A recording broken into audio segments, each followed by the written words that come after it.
Endometriosis wreaked havoc on my life. It took years and years and years to finally get a diagnosis. I remember not being able to function. It was the type of pain that kept me in bed all day. I went to doctor after doctor after doctor. I was told by every single doctor I went to, dozens, that my periods are normal, that pain is normal and discomfort is normal, that I just need to take medicine. I was prescribed all sorts of things and the pain was not getting any better. I was almost made to feel like I was making up my symptoms and overreacting. This was something that was very painful physically and also emotionally because my pain was never validated.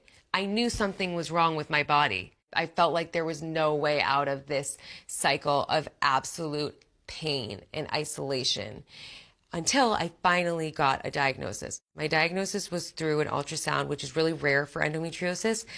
Endometriosis usually has to be done through a pathology test through the laparoscopic incision. So with me, I actually had part of my endometriosis tissue was on my ovary, and it was in the form of an endometrioma, which is like a blood-filled cyst. And I will never forget that appointment. I was just crying because I wasn't sure how my eggs had been affected. I feel very grateful that I was finally given a diagnosis. My doctor, she put me on a birth control. She put me on an IUD. Endometriosis never goes away, but through hormone therapy, something like a birth control, you can suppress it.